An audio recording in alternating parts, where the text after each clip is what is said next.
एक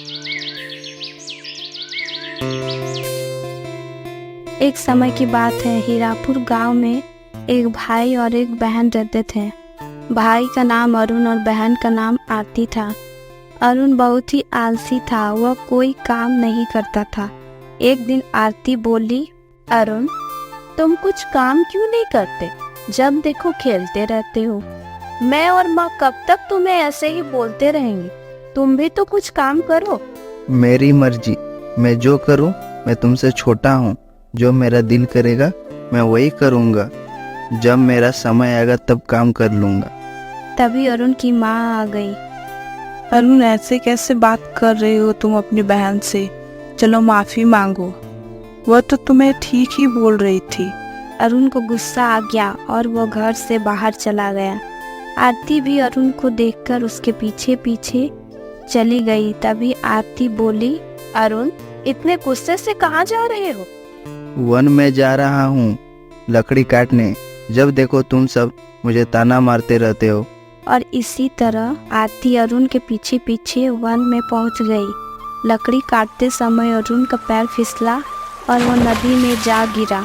आरती आरती मुझे बचाओ, मुझे बचाओ, मैं बह रहा हूँ। अरुण अरुण अरुण। अरुण उसी नदी में बहता हुआ दूसरे किनारे पहुंच गया। अरे ये मैं कहाँ आ गया? ये किसका महल है?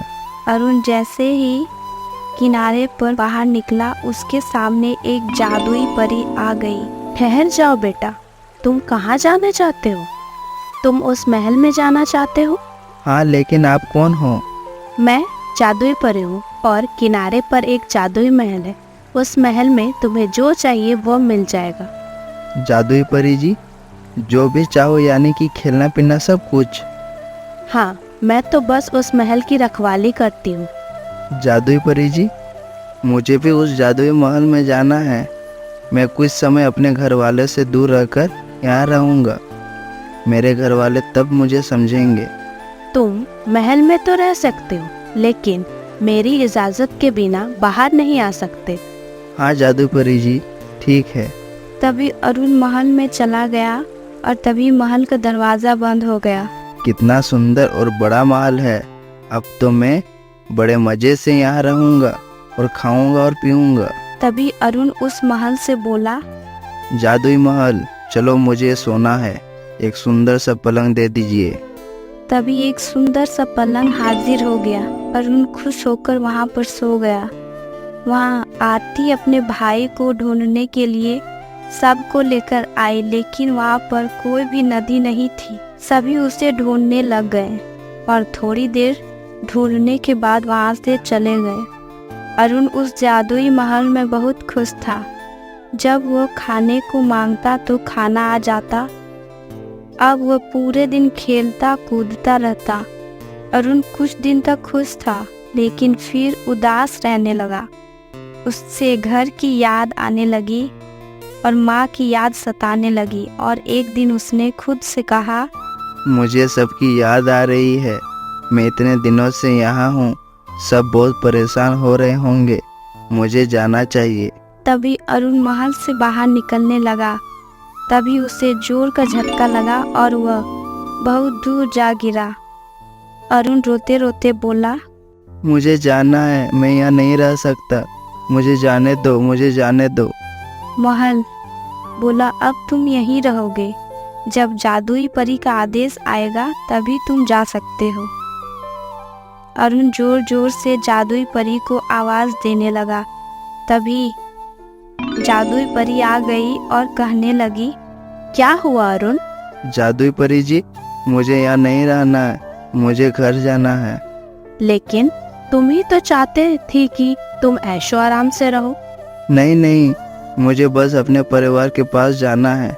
मैं अब सब काम करूँगा, अपने घर वालों को शिकायत का मौका नहीं दूंगा। तभी जादुई परी ने उसकी बात मानी और जादुई महल से उसे आज़ाद कर दिया। अरुण दौड़ते हुए अपने घर पहुंचा। वहां सब आराम से अपना काम कर रहे थे। अरे अरुण, क्या हुआ?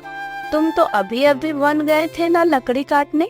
मैं भी तुम्हारे साथ ही थी, लेकिन तुम दिखे ही नहीं तो मैं वापस आ गई।